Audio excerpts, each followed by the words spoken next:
Hey guys, welcome back to Full Circle with Joyce. The time now is about 9:44 a.m. In fact, right on the money, 9:44 a.m. And we have a few more minutes until the top of the hour. Enough time though for us to get to chat with our next guest. Her name is Ashley Kivuda and she's a nutritionist.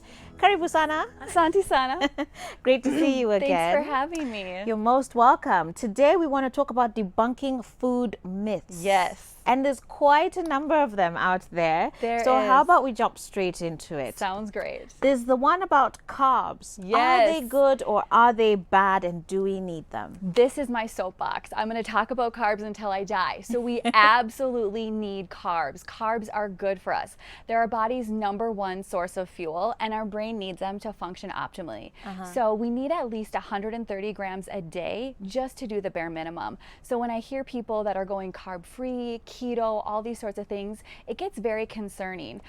Just for the functionability of our bodies, but then also what nutrients are we lacking? Sure. And how is that impacting our blood sugar levels? You know, especially with people that have diabetes. And just how do you feel? How do you have energy? You know, do you have headaches? Are you fatigued? So yes, we need carbs. And you said it's a minimum of what per day? A minimum of 130 grams of carbs per day, and that's bare minimum. That's like a spoon of rice. I So mean, at least do a that. little bit more. I mean, little bit yes, more? we need to have carbs at every meal. So I would say 3 fistfuls of carbs at each meal. So think of a fruit, think of a fist of rice, think of some yogurt, you know, milk, and then more fruits. Okay. And then some of your starchy vegetables. Those would also count as good carbs. So there is a difference between the good carbs, the complex carbs, and the not so good carbs. So, and I think we know pretty much the difference. Yeah, although you shocked me last time when you said potatoes are good for you. Yes, they're so good for us. Because everybody paints them as no. They do, and there's so much misinformation, and so that's why you always need to know who's telling you this information and why,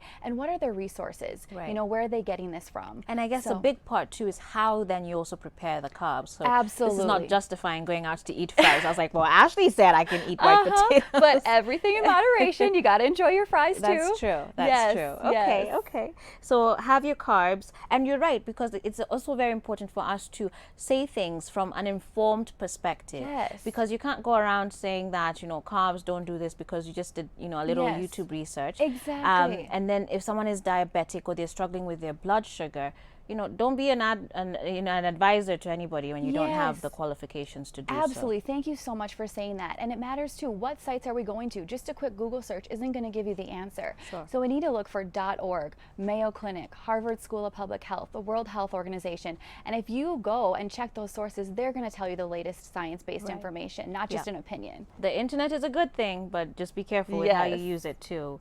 All right. So kind of related to that is when people talk about a grain-free diet. Yes. So I hear so much about this, and also with like the gluten-free diet. Yeah.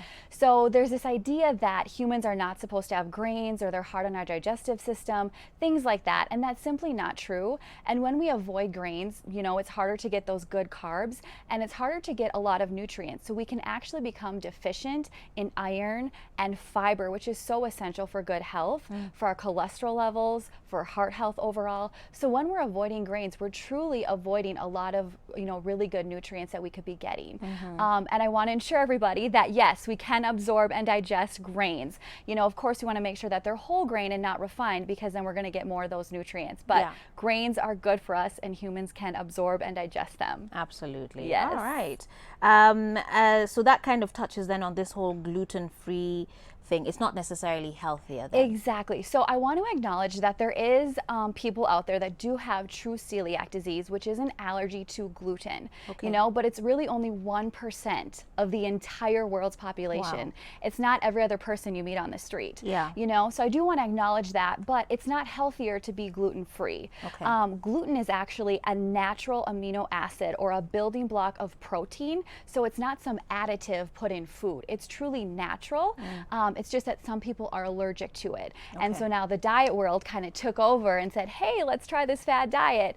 You know, so if you don't have celiac disease and you're not allergic to gluten, there's absolutely no benefit of going gluten-free. Because again, we're at risk for not getting enough of those good carbs, those good grains. Right, right. I want us to talk about soy and soy products. Yes. Because there's all sorts of myths around much. soy. You know, Yes. should we be eating, you know, soy products at all, from the beans to milk. What's Yes. your take? Yes, so I will say the science take on it, because again, I don't like to share my opinions. I really want to be science-based. So in looking at Harvard School of Public Health, the World Health Organization, and things like that, soy, it has something called isoflavones, which are phytoestrogens. Basically, it means plant estrogens. And so people then get concerned that, am I adding more estrogen to my body? And the idea is when we have too much estrogen, it can promote breast cancer. But plant estrogens are very different than the human estrogen hormone. So it's not going to act the same. And in fact, having soy in our diet has been cardioprotective, so very good for our heart health. It's very good for actually preventing cancers and can actually prevent breast cancer rather than put us at risk for breast cancer. So if we look at the Asian population, you know, they eat a lot of soy in their diet and they actually have lower rates of breast cancer. So when we look at the research and the science and we truly understand how different the estrogen is in soy versus in the human body, you know, we can't correlate the two.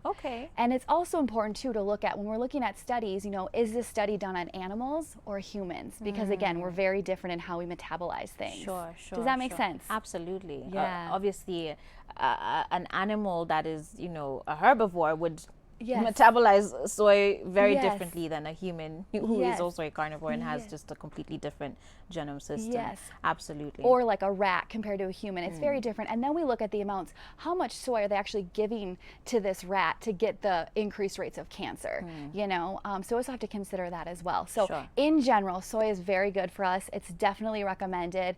Cardioprotective, it can reduce cholesterol levels, and lots of antioxidants which can reverse cell damage and then again prevent that cancer. And what about for men though? Because there's a lot of speculation too about, oh, if a guy takes soy, I don't know, he's gonna start growing some boobies. I hear it all. I see it all. Yes, but again, I go back to, it's a plant estrogen, so it's gonna act very differently than the human estrogen hormone.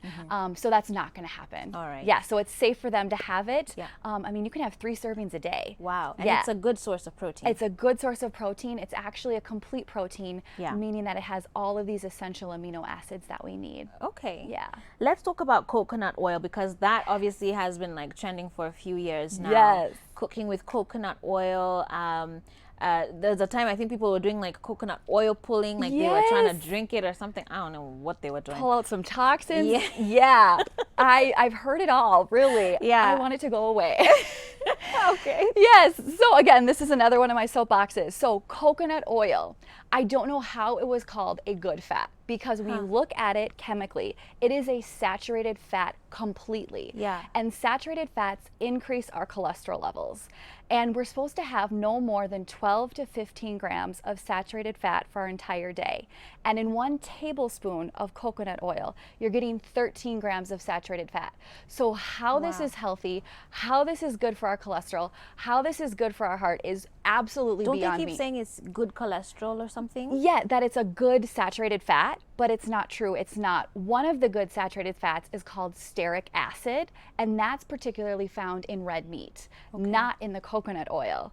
So I'd rather you're getting saturated fat from your meat rather than coconut oil. I won't go too much into the chemical structure, but just know that it is not a good saturated fat that's in coconut oil. Another thing about that too is we're so into probiotics and healthy gut bacteria, right? Coconut oil is deemed as antimicrobial, so it kills bacteria. So when we ingest that, what is it doing to our gut microbiome? You would think that it's killing it. All these fad diets is so confusing. Take this, no, don't take it. Do that, no, don't do that. Talk to a credentialed professional that bases things on the science, not on opinion, not on the latest fad, you know? Wow. Yes. Okay, good to know. And so that also leads me then to ghee. Yes. Is it recommended to cook with ghee? So it's not, because I go back to, again, what is the composition of ghee? It's clarified butter, so it is a saturated fat. So you're gonna get a large dose of saturated fat. Now, again, everything in moderation. So I should probably step off my soapbox a little bit and say, if you love ghee, if you love coconut oil, okay, everything in moderation, but just really know the facts going into it, so you're not gonna use so much of it at a time. But in general, ghee would not be a recommendation that I have as a heart healthy fat to cook with. I would recommend my coconut oil, as I know that you've switched to. So yes, because again, it's that omega-3 fat. That's what that coconut oil is. That's what's heart healthy, not these canola oil. Yes, the canola oil. Yeah, not coconut, canola oil. Yes, exactly. Thanks for the clarification. Yeah. Yes, because the coconut and the ghee are the saturated fats. Right. We want to go more to the unsaturated or the liquid at room temperature. Okay.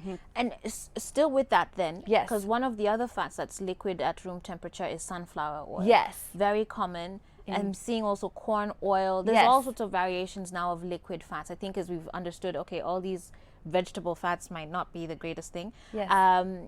Or are they? But talk about the liquid, Yes. sunflower oil as well, because Yes. that's very popular. It is. Great question. So usually we say solid at room temperature is going to be saturated, and that's going to clog our arteries. Okay. So go to liquid at room temperature, as you mentioned, the vegetable oils. So those are better than saturated fats. Okay. But there's a variety of unsaturated fats or the liquid fats at room temperature, and the type of unsaturated fats that are in the vegetable oils, like the sunflower oil and things like that, are a type of unsaturated fat that we get a lot of in our diet. Okay. It's very common. And so I direct people to a canola oil and an olive oil because that's a different type of unsaturated fat or a different type of Right. a healthy fat that we don't tend to get a lot of. So it's about getting this variety of all the healthy fats. Does that make sense? Absolutely. So I would say the sunflower is better than ghee and coconut oil, but best would be canola. And or did you the say olive oil. canola has omega-3 in it? Yes. Which would be a huge advantage to take it because Absolutely. salmon's expensive. Yes, salmon's Right. so expensive, yes. And so it's one of the cheapest forms of those omega-3 fats. And in general, we don't get enough of them. And they're so beneficial to our heart, to our brains, our skin, everything. Okay. Yes. Great. Interesting. So you've already touched on red meat, and you've actually said it's okay to have a little red meat. Yeah, everything in moderation. Yes.